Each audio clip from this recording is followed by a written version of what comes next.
کوئی میاں صاحب کو شعر سناؤ، کوئی سلطان باؤ کا شعر سناؤ، کوئی شعر سناؤ، کانوں کا چسکا ہو چکے. ہمیں عمل سے غرض نہیں ہوتا.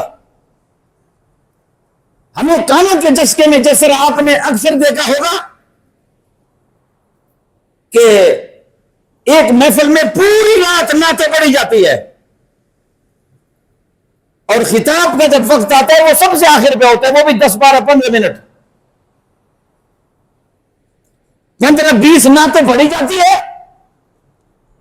اور پھر نعت شریف پڑھنے کے بعد آخر پہ مولانا صاحب کو ٹائم دیا جاتا ہے کہ مولانا صاحب آپ خطاب فرمائیں.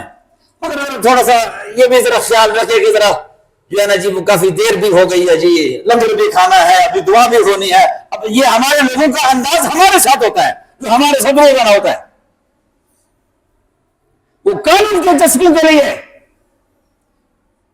قانون کے چسکوں کے لیے، اور پھر ہمارے معاشرے میں وہ لوگ جن کو اللہ نے کچھ عطا کیا ہوتا ہے وہ فرنٹ پیج پر بیٹھتے ہیں اسٹیج کے اوپر. اور اسٹیج پر کون بیٹھتے ہیں؟ زانی. توجہ، زانی، میں پھر کہہ رہا ہوں، زانی، شرابی، قاتل اور پیسوں کے انبار جن کے جیب میں ہوتے ہیں وہ اسٹیج پر بیٹھتے ہیں.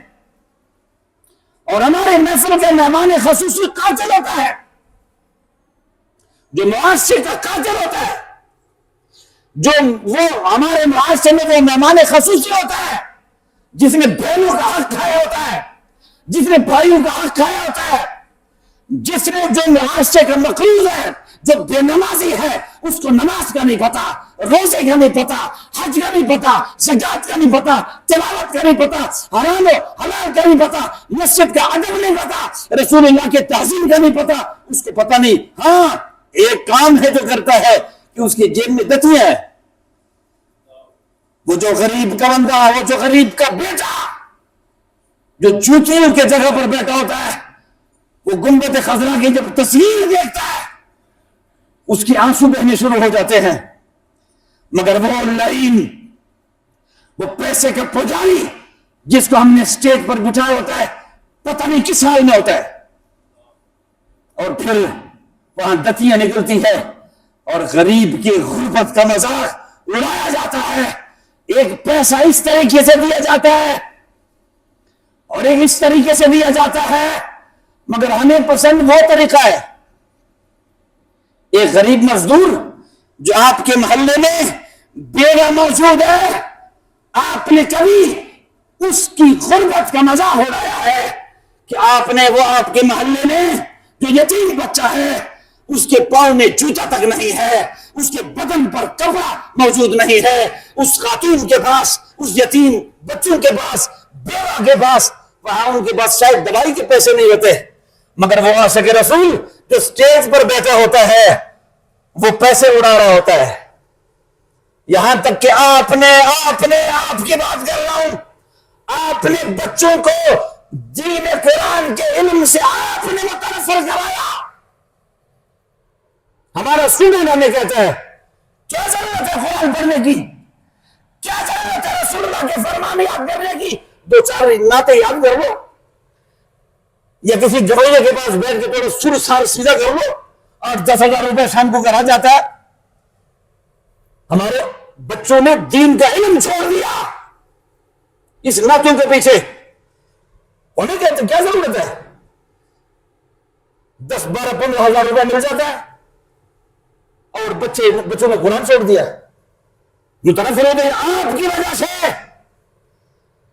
اس لیے کہ آپ کو پتہ نہیں، اس لیے کہ آپ کے پاس بھی آپ کا اپنا پیسہ نہیں ہے. اگر آپ کا اپنا پیسہ ہوتا تو یہ حلال جگہوں پہ خرچ ہوتا، ناتھوانوں پر اڑانا یہ ثواب نہیں عذاب ہے. آپ کیا سمجھتے ہیں کہ شاید میں نے کسی ناتھوان کو پیسے دے دیے؟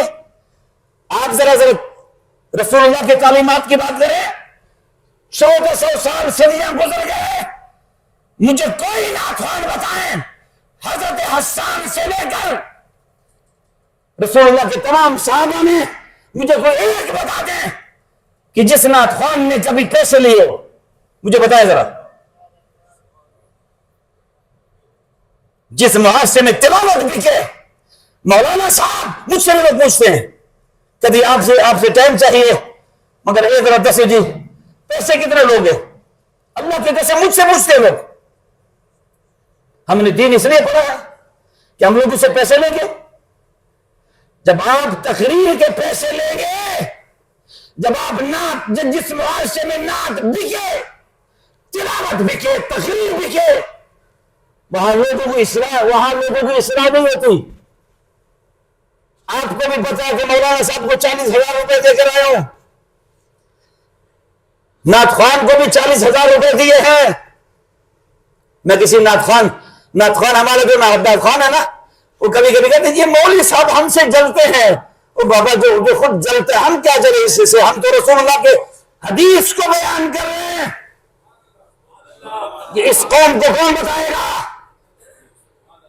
توجہ کرو حضرات، لہذا پلٹ کے واپس آ جاؤ، اپنے بزرگوں کی طرف پلٹ کے واپس آ جاؤ. تم نے اللہ کو جواب دینا ہے. آپ کی مسجدیں خالی ہوتی جا رہی ہے. رات کے وقت میں 10,000 کا اجتماع ہوتا ہے عاشقوں کا، اور ایک شیر پہ سبحان اللہ سبحان اللہ سبحان اللہ جھومتا ہوا نظر آتا ہے ہر عاشق رسول. ہمارے سامنے جتنے عاشق بیٹھے ہوتے ہیں نا، وہ جھوم رہے ہوتے ہیں. 10,000 عاشق رات کو محفل میں ہوتے ہیں، مگر ان 10,000 یا 5,000 عاشقوں میں فجر کی نماز میں ایک عاشق بھی نظر نہیں آتا. جی وہ عاشق صرف محفل کے لیے ہے، جس کے لیے وضو کی ضرورت بھی نہیں پڑتی. دتیاں چاہیے، دتیاں. توجہ کرو، ہمیں ایسے لوگ چاہیے. اور پھر معاشرے میں اس قسم کے لوگ جب مسجدوں میں آتے ہیں، مسجدوں میں جب آتے ہیں نا، جو سلام پھیرو، اس کے بعد آتے بھی دیر سے ہیں اور سلام کے فوراً بعد مسجد سے بھاگتے ہوئے نظر آتے ہیں. پھر باہر جا کے کہتے جی ہمارے مولوی صاحب حق بات نہیں کرتے، اور ڈانگ مارو آپ کو. بولے نا جی آپ سے جھگڑے کروں، آپ سے بدتمیزی کروں، سخت بات کروں، تم کہتے بدتمیز ہے. سخت بات کروں تم کہتے بدتمیز ہے، زیادہ سخت بات کروں تم کہتے بدماش ہے. اب بندہ جائے تو کدھر جائے یار؟ کسی معاشرے میں کسی بندے کو تو معاف کرو نا.